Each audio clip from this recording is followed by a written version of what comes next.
Well, Sherri Tozzi is here from Close to My Heart, and she's going to teach us all about masking. Just look at this flower group on the scrapbook page. On either side of the photograph, those look dimensional, but believe it or not, they are flat. And you're going to show us how to create that with stamps, I right? certainly am. And it's easy, right? Oh, it's super simple, and I'm going to show that to you. Can we get started?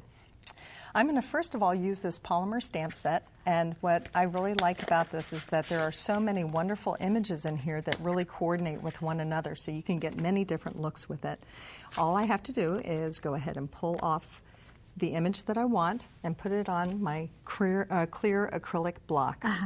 The very first thing is I'm going to use the smallest stamp first. That's very key when it comes to masking, because what we're going to do is we're going to stamp two of these here. These are going to be the center of the flowers that I'm going to be using on the page.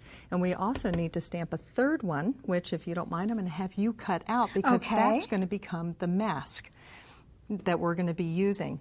I've already cut one out, and I have it here. And I'm going to be using a little temporary adhesive on the back. And it's important that it's repositionable, right? It's very important, because you're going to be removing it once you stamp the other image on top. You see how I've just placed that right over top? Covering up the first image. And that is actually the mask. That is the mask. We're going to be getting rid of that as soon as I'm finished stamping the flower over top of it. And I'm going to use this flower here in this nice pink color. And make sure that I ink it up. The clear stamps are just wonderful, because you can see if you have enough ink coverage on them. Right. And then I'm just going to go right over top. I can see that mask. I'm going to stamp straight down.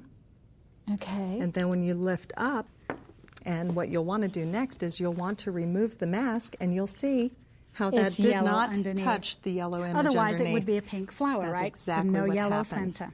Now I wanted two flowers here, and I have them on the back. I've already stamped that one you've seen, and I've stamped a second one, but what I really want to show is how I'm going to take this larger flower, and I want to stamp over top of both of them and have this one be behind those two flowers. Okay.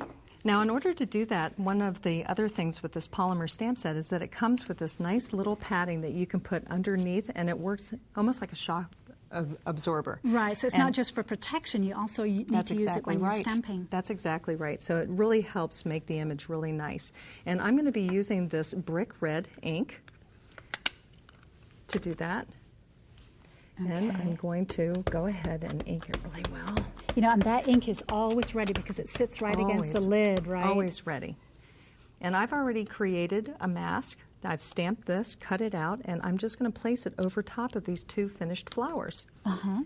So that way, when I stamp the brick red flower over top of it, you think it's going to hit the flowers underneath, but it's really, really not. It's just going to hit the mask. Now, it's also important to remember that we do need to use the repositionable glue, right? So that's very important. We can remove the mask again. You want to make sure that it's repositionable. But as you can see, look at that. That large flower just kind of like sets right back. That is perfect. Foreground. So it's a very, very easy technique. It is a very easy technique. But it's been very inhibiting. I know that, you know, I've heard about it for a long time, but never really got it. But now I get it. You know what? This is a great way also not to have bulky pages. If you're fearful of, you know, having too many things popped up in your album, this is a great way of just getting the same look, but without all the different layers. It's really fun. Now, you've also, now you did go ahead and we cut out the flowers ahead of time. But we've also embellished these, right? Yes, we have, or I have some really great little paper flowers and some brads. And what I'd like for you to do is to go ahead and just poke a little hole inside the center flower and the pink flower. I've done the same thing. And I'm going to take this little tiny flower and I'm just going to add it into the center of this little pink one. Oh, these tiny brads are wonderful. They're adorable. I love brads. Love any type of embellishment. It really adds to stamped images. Okay. And there we go. And I'll just pop that very down simple. there. Isn't that nice? Okay, it adds a lot of dimension to it. That is beautiful.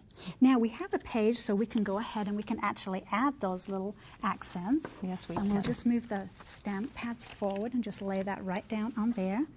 And here we've got the photograph, because it's all about the photograph on the scrapbook page. We have this nice rickrack ribbon that's actually acting as if it's a stem. And we're going to add these flowers, tucking in this, this terracotta flower underneath, like so. and we're just going to add them there. We also have the smaller images, and as you can tell down in the bottom, corner. The bottom corner, Right. I've added some more of those small images, and it just picks up on the larger ones. Now, you also have some other examples of masking that were done with a little bit of a different technique. If you could just quickly show us those on the mud pie page. Love it. The word "makin" was actually used with temporary. You have to make sure that they're able to be removed. But I made the word "makin" and then I sponged over top of it, removed the stickers, and there you have.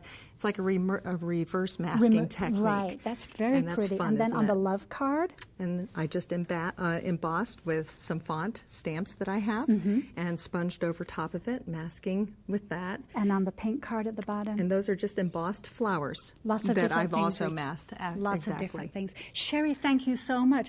I is so certainly fun. won't be afraid to mask anymore. Wonderful. Now stay tuned. We'll be right back.